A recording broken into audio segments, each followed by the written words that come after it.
Прямой эфир, телеканал Якутия-24. Это программа «Итоги дня». В студии Влад Давыдов. Добрый вечер. Смотрите далее.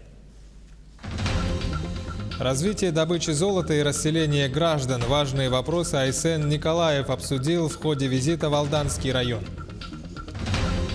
Единичный случай вызвал беспокойство. Яйцо Ниренгринской птицефабрики, возможно, вызвало сальмонеллез. На фабрике идут проверки.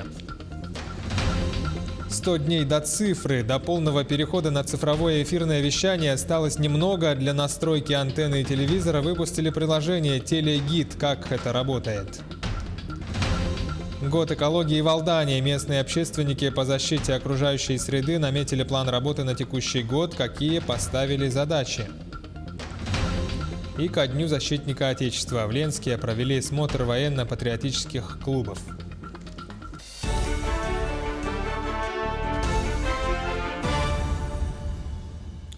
Правительство страны изменило порядок подсчета стажа для установления страховых пенсий. Решение принято в целях обеспечения прав самозанятых граждан.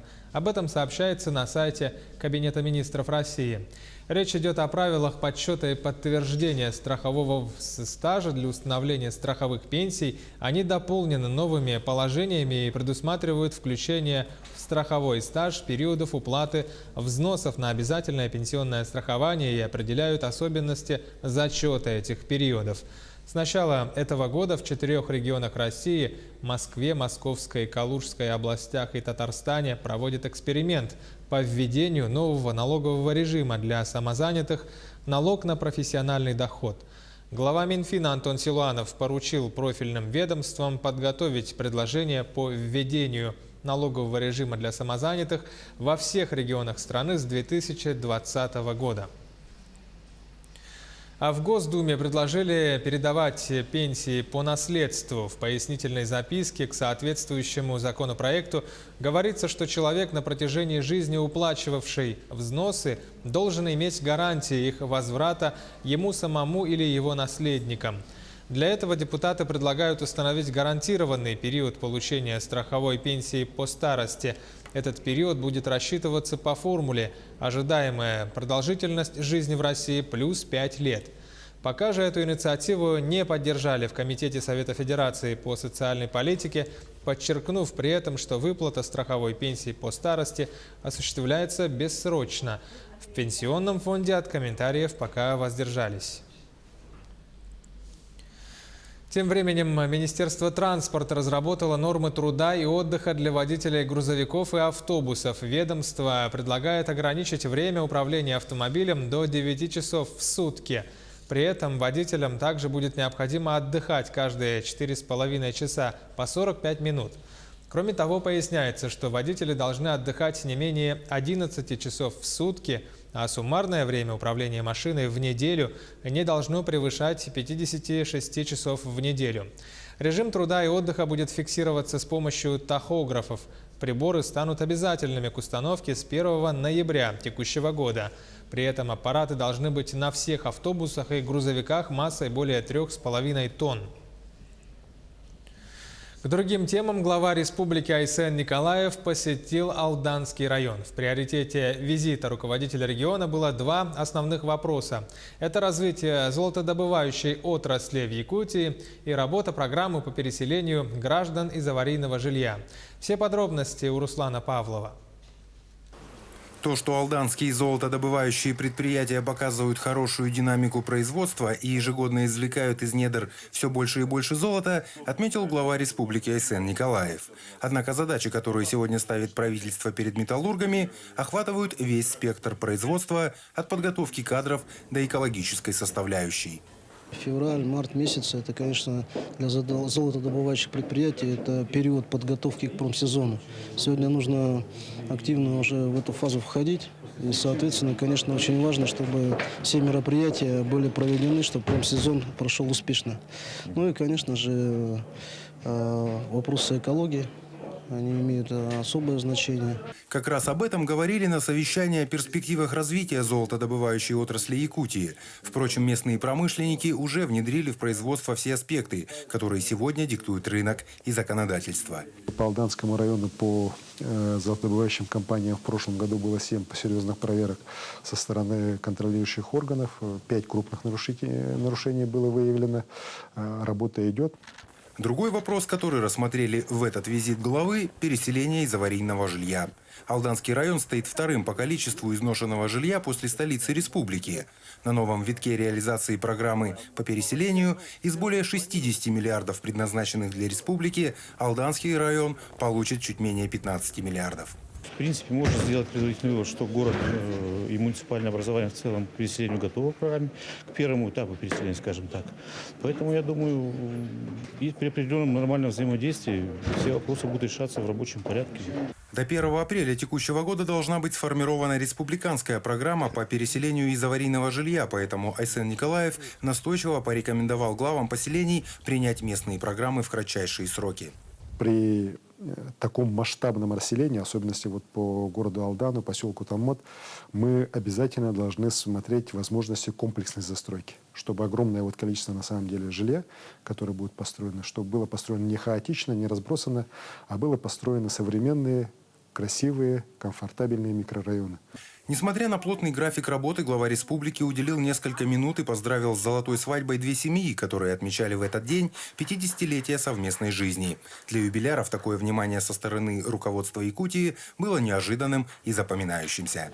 Руслан Павлов, Сергей Шипачев, Александр Лукин, Алдан. Крупная японская компания выразила готовность наладить поставку высокотехнологичного оборудования в объекты здравоохранения Якутии. Сегодня в правительстве республики представители компании Marubeni Corporation и премьер-министр Владимир Солодов обсудили возможные пути взаимодействия в этом направлении. Один из наиболее вероятных вариантов – создание совместного предприятия. Оно позволит без препятствий инвестировать средства в проекты. Сейчас речь идет об оснащении высокотехнологичным оборудованием таких важных объектов, как кардиологические и онкологические диспансеры. Там планируют установить самую передовую технику, которая производится в Японии и не имеет аналогов в России. Переговоры начались еще в декабре прошлого года во время визита якутской стороны во главе с руководителем региона Айсеном Николаевым в Токио. Одно из направлений – это оснащение тех крупных объектов, которые мы планируем в республике строить, онкологический центр, кардиоцентр. Но мы смотрим шире. Да и действующее оборудование, которое работает на территории республики, требует замены, поэтому мы будем в целом проводить технический анализ, инвентаризацию всего оборудования. Ну и в целом хочу также отметить, что по мере усложнения медицинской техники отдельной функцией становится именно сопровождение и обслуживание техническое медицинских учреждений. Вместе с японскими коллегами мы можем усилить нашу компетенцию в этой сфере. Ровно 100 дней осталось до полного перехода на цифровое эфирное вещание. С этого года российская телевизионная и радиовещательная сеть запустила в работу приложение для смартфонов под названием «Телегид». С его помощью можно легко настроить антенну и телевизор на цифру. Как все это работает, разбирался наш корреспондент Дмитрий Тымыров. Удобный и простой функционал нового мобильного приложения «Телегид» поможет каждому якутянину быстро настроить свой телевизор или ТВ-приставку на цифровое вещание. Скачав приложение «Телегид», которое выпустила РТРС, можно легко и удобно увидеть, где находится телевизионная вышка, настроиться на нее. Также это приложение позволяет посмотреть, на каком ТВК у вас вещается цифровое телевидение. То есть вы в своей приставке уже забиваете конкретно, на каком частотном канале у вас будет пакет программ. Вместе с инженерами-связистами мы решили посмотреть, как это работает на деле. Посетили семью Павловых. Понадобилось всего пару минут, чтобы объяснить хозяевам дома, как это работает. Настроить цифровое телевидение очень просто. Взять необходимый пульт приставки, нажать на кнопочку «Меню», и в меню уже переходим на поиск каналов. Здесь мы выбираем автопоиск, и в течение нескольких минут он выведет 20 каналов и 3 радиоканала. Далее уже с помощью приложения можно просматривать количество каналов, где можно узнать всю подробную информацию о фильме или передаче, а также рейтинги. И даже включить напоминалку, чтобы не пропустить свой любимый сериал или телешоу. Также в приложении «Телегид» вы можете узнать программу передач на неделю вперед 2 мультиплексов. И эта функция еще доступна в режиме онлайн. У меня ведь приставка, 20 каналов я смотрю, но бывают такие моменты, когда некоторые каналы исчезают, да, просто так. Я не знаю причину, и вот сегодня специалисты с РТРС подошли и настроили, и вообще показали, как в дальнейшем с ним работать. Когда мы запустили цифровое телевидение, население достаточно активно начало приобретать оборудование для просмотра телевизионных программ в цифровом формате. Но я тоже не раз выступал, что нужен либо телевизор, да, который поддерживает прием сигнала в стандарте DVB-T2. Если телевизор не поддерживает данный стандарт, то телезритель приобретает приставку. Ну и надо приобрести, естественно, антенну. То есть антенна у нас должна быть дециметровая. Сегодня Якутия полностью готова перейти на новое цифровое вещание. Построены и действуют 211 цифровых станций, которые обеспечивают сигналом более 95% жителей республики. Остальные 5% жителей могут подключиться к бесплатному пакету телеканалов от спутникового оператора. Дата полного перехода Якутии на цифровое вещание назначена на 3 июня. Дмитрий Тымыров, Георгий Григорьев, Якутск. Получили новую технику, обучали водителей и вывезли первые тонны алмазоносной руды с Верхнемунского месторождения. Для автомобилистов Удачнинского комбината в Мирнинском районе прошлый год вышел знаковым. Во многом это связано именно с началом отработки Верхней Муны. Ирина Балкова расскажет далее. Более 350 единиц техники, из них 68 автопоездов «Вольво» и «Скания». А еще большие грузы и нетехнологический транспорт. Такого большого автопарка водители автобазы у себя на предприятии не припомнят. По-другому и быть не могло. Ведь работы в 2018-м у транспортников прибавилось. Всегда у нас автобаза была в авторитете, и чтобы действительно это было у нас одно из лучших предприятий нашего комбината. Но, как я уже сказал, большая работа проделана, еще предстоит нам в этом направлении работать. У нас появилась новая колонна дополнительно, колонна, которая на Верхней Муне. Вместе с автопарком выросла и численность персонала. В прошлом году обучили и приняли на работу около 300 водителей из разных подразделений компании. Среди них и вахтовые работники из Иркутска, Красноярска, Якутска. Но, как отметил директор Удачнинского комбината Александр Махрачев, не все остались работать. Кто-то так и не смог освоить непростую горную технику. Поступала часть заявлений, и люди перевелись на другую, более легкую технику. Есть и такой у нас момент, что не все сразу смогли справиться с теми большими автопоездами, которые есть. Я понимаю, чтобы управлять такой большой сложной машиной, нужна особенная подготовка. Как работать эффективнее с наименьшими затратами? Говорили на собрании и о рационализаторской деятельности. Рационализаторы продолжают работать над уменьшением количества и времени простоев транспорта, сокращением расхода запасных частей и материалов. Работают над совершенствованием безопасных приемов работы и повышением культуры производства. За 2018 год рационализаторами подано 3 предложения. Ожидаемый экономический эффект от внедрения предложений составил около 11 миллионов рублей. Как будет оплачиваться проезд вахтовым рабочим? Нюансы переселения пенсионеров из района Крайнего Севера и обеспечения спецодеждой. Вопросы на самые разные темы работники задали своему руководству. В целом же работу цеха признали удовлетворительной. Ирина Балкова, Денис Сиротин, телеканал «Алмазный край». Сейчас короткая пауза, 1 минута. Оставайтесь с нами и смотрите далее. Единичный случай вызвал беспокойство. Яйцо Ниренгринской птицефабрики, возможно, вызвало сальмонеллез. На фабрике идут проверки. Год экологии в Алдане. Местные общественники по защите окружающей среды наметили план работы на текущий год, какие поставили задачи. Ко Дню защитника Отечества в Ленске провели смотр военно-патриотических клубов.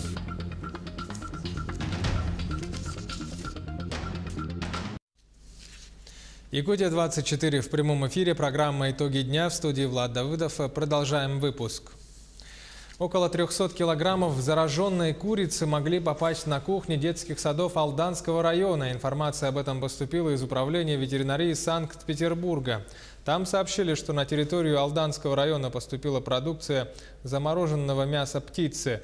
Всего в Якутии поступило более 500 килограмм тушек «Наша птичка», произведенных в Тамбовской области. Предприниматель, который занимался доставкой, был поставлен в известность. Продукция изъята как из детских садов, так и из оборота торговых сетей. В отношении продукции обеспечено изолированное хранение, отобраны удвоенные пробы мяса птицы для проведения усиленного лабораторного контроля. А в Нерюнгринском районе введены временные ограничения в использовании яиц местной птицефабрики.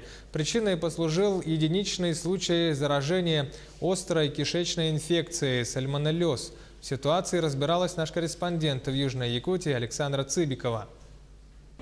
В отношении Нерюнгринской птицефабрики уже начато эпидемиологическое расследование для установления фактов ухудшения пищевого сырья. У нас были выявлены подозрительные продукты, подозрительное яйцо в Нерюнгринской птицефабрике при расследовании случая сальмонеллеза на территории Нерюнгринского района, единичного случая. И подозрительное яйцо, значит, было исследовано, и выявленная сальмонелла отправлена сейчас в референс-центр для идентификации и проведения дальнейших лабораторных исследований. Со слов директора Нерюнгринской птицефабрики, согласно плану производственного контроля, график отбора проб с яиц и мяса птицы, утвержденный ветеринарной службой района и ветлаборатории, проводится дважды в месяц. Так, пробы, взятые 2 февраля, отрицательны на все виды носителей, а пробы со второй проверки от 19 числа еще не готовы. Сейчас начинаются у нас проверки по этим фактам, которые там выявлены в городе Нерюнгри, получается. Проверки идут уже 2 дня, получается. Проверяют все полностью, заново все полностью, все анализы берут, смывы берут, проверяют наших работников.